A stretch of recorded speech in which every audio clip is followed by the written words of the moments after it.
Welcome to our channel. త్రిబుల్-ఆర్కి రేవంత్ రెడ్డి సర్కార్ green signal ఇచ్చింది. త్రిబుల్-ఆర్తో హైదరాబాద్ అభివృద్ధి చెందుతుందా అన్న టాపిక్ పై నాతో పాటు డిస్కస్ చేయడానికి real estate expert Sanjay Nayak మనతో పాటు ఉన్నారు. సో ఆయనతో మాట్లాడదాం. నమస్తే అండి. నమస్తే మేడం. త్రిబుల్-ఆర్కి రేవంత్ రెడ్డి గారు గ్రీన్ సిగ్నల్ ఇచ్చారు. సో దీనిపైన మీ అభిప్రాయం ఏంటి?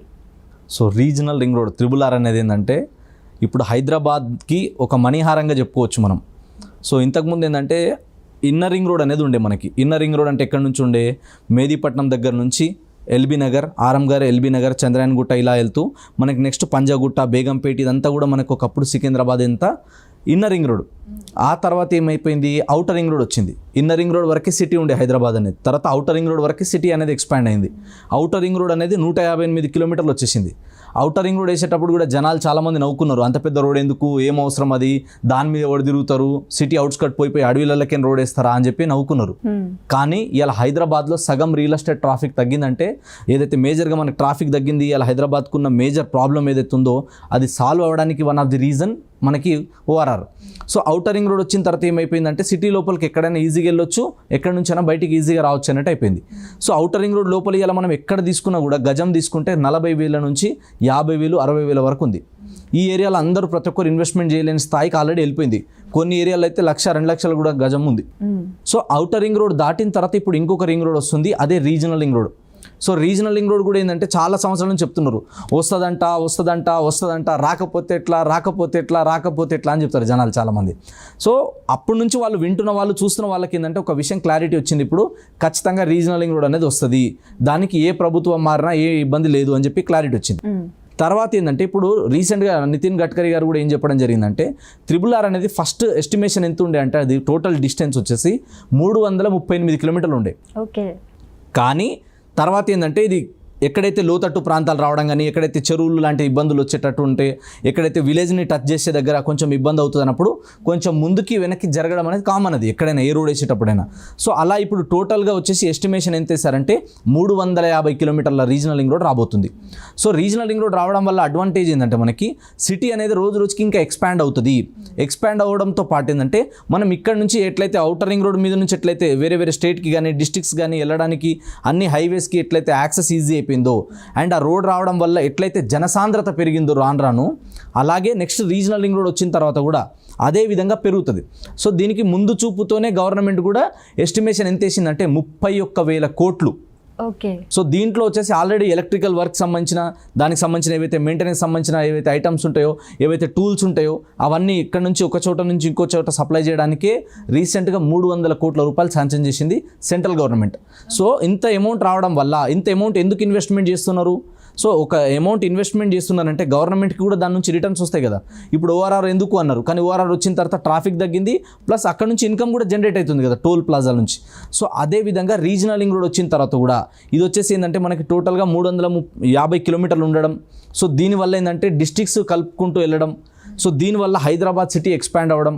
ఇప్పుడు రీజనల్ రింగ్ రోడ్ వరకు హెచ్ఎండిఏ లిమిట్స్ పెంచడం, హైదరాబాద్ మెట్రోపాలిటన్ డెవలప్మెంట్ అథారిటీ వాళ్ళు ఏంటంటే అక్కడ దాకా పెంచేస్తే ఏమవుతుంది అంటే ఇదంతా కమ్స్ అండర్ హైదరాబాద్.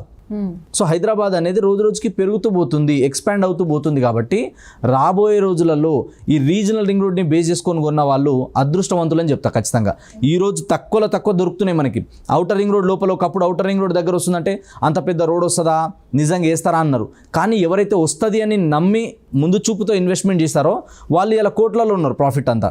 ఇప్పుడు కూడా ఏంటంటే అక్కడ కొనలేని వాళ్ళు గచ్చిబౌలిలో, మాదాపూర్లో, హైటెక్ సిటీలో, ఓకే ఈ ఏరియాలో ప్లాట్ కొనని వాళ్ళు, ల్యాండ్ కొనని వాళ్ళు, దయచేసి నా రిక్వెస్ట్ ఏంటంటే మీ దగ్గర డబ్బులు ఉంటే కనీసం రీజనల్ రింగ్ రోడ్ దగ్గరలో కొనుక్కోండి.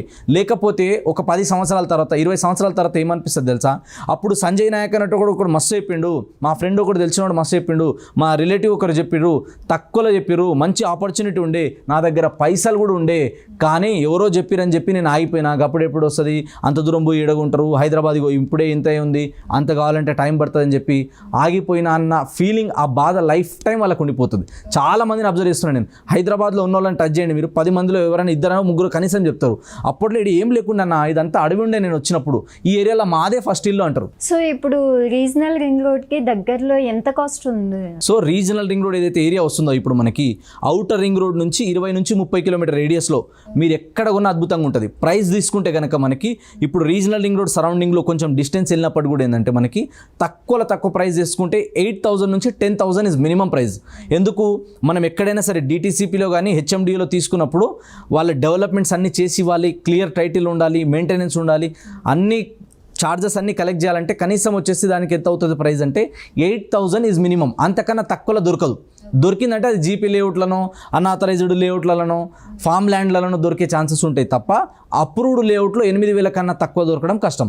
కాబట్టి 8,000 దగ్గర నుంచి మొదలుపెట్టి 30,000, 50,000 వరకు కూడా ఉన్నాయి కొన్ని ఏరియాస్ డిమాండ్ బట్టి.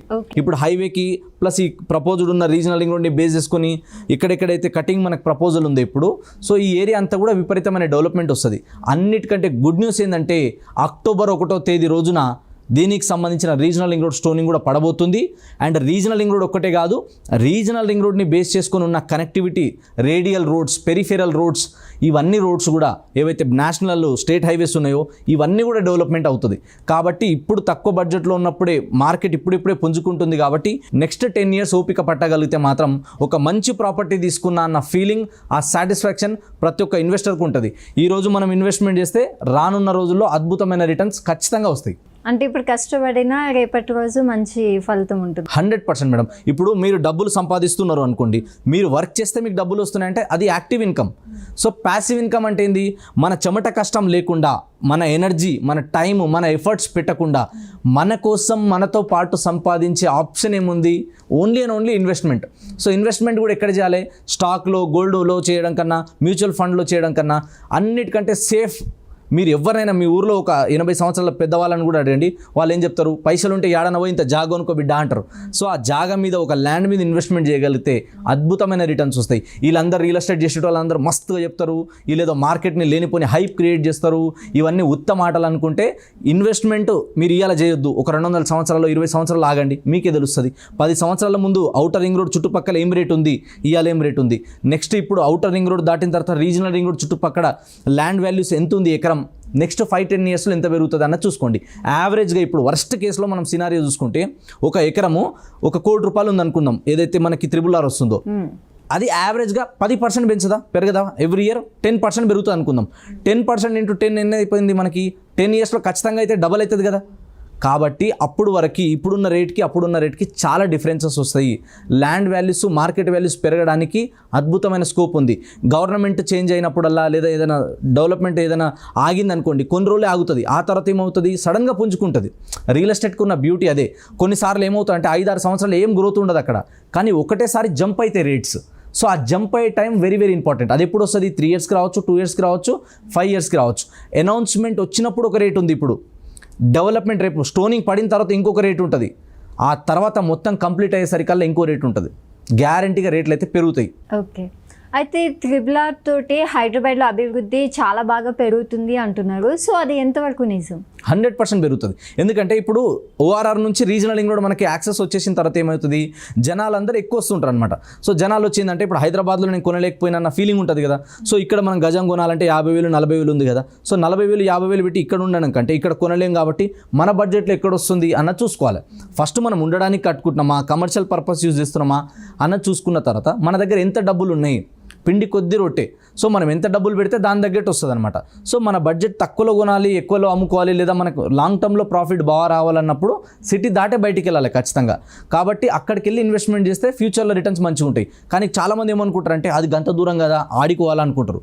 ఎప్పుడైనా సరే ఇన్వెస్ట్మెంట్ చేసేటప్పుడు ఒక ఇన్వెస్టర్ ఎలా ఆలోచించాలంటే అక్కడ ఏం డెవలప్మెంట్స్ ఉన్నాయి, అక్కడ స్ట్రెంగ్త్ ఏముంది, వీక్నెస్ ఏముంది, అక్కడ ఆపర్చునిటీస్ ఏమున్నాయి, అక్కడ థ్రెట్స్ ఏమున్నాయి, ఈ 4 విషయాలు అబ్జర్వ్ చేసి నా బడ్జెట్లో ఎక్కడొస్తుంది, కొనే చోట సేఫ్ ఉందా లేదా, క్లియర్ టైటిల్ ఉందా లేదా అన్నీ చూసుకున్న తర్వాత అక్కడ ఇన్వెస్ట్మెంట్ చేస్తే ఫ్యూచర్లో అద్భుతమైన రిటర్న్స్ వస్తాయి. అదే చూడండి తప్ప దూరం చూసుకోవద్దు. ఎందుకంటే మీ ఇంటి పక్కన ఉన్న ప్లాట్ మీకు బాగా నచ్చుతుంది, హైటెక్ సిటీలో ఉన్న ప్లాట్ బాగా నచ్చుతుంది, ఫిజికల్లీ దగ్గర ఉంటుంది కానీ ఫైనాన్షియల్లీ చాలా దూరం ఉంటుంది. సో ఇప్పుడు మనం రీజనల్ రింగ్ రోడ్ చుట్టుపక్కల ఎక్కడ తీసుకున్నా కూడా అది ఫైనాన్షియల్గా దగ్గర ఉంటుంది, ఫిజికల్గా కొంచెం డిస్టెన్స్ ఉంటుంది. కానీ రాను సిటీ అంతా కూడా ఎక్స్పాండ్ అయినప్పుడు దూరం అనేది దగ్గర అయిపోతుంది. ఫస్ట్ టైం అత్తగారింటికి వెళ్ళినప్పుడు దూరం అనిపిస్తుంది, కానీ రెగ్యులర్గా వెళ్తుంటే అత్తగారి ఇల్లు కూడా దగ్గర అనిపిస్తుంది. సో ఇన్వెస్ట్మెంట్ చేసేటప్పుడు ప్రాపర్టీలలో కూడా ఇలాగే ఆలోచించాలి. ఫస్ట్ టైం సెకండ్ టైం పోతే దూరం అనిపిస్తుంది, కానీ రెగ్యులర్గా చూస్తుంటే రాను అది కూడా దగ్గర అయిపోతుంది. సిటీ ఒకప్పుడు ఇంతే ఉండే, రోజుకి ఎక్స్పాండ్ అయిందా లేదా? సో రానున్న రోజుల్లో ఇంకా ఎక్స్పాండ్ అవ్వడానికి స్కోప్ ఉంది. కాబట్టి ముందు చూపుతోని ఒక విజన్తో ఎవరైతే భూమి మీద పెట్టుబడి పెడతారో నేల తల్లి ఖచ్చితంగా వాళ్ళని కాపాడుకుంటుంది, ఒక మంచి అద్భుతమైన ఫలితం రిటర్న్ ఇస్తుంది. అది నేను బలంగా నమ్ముతున్నా.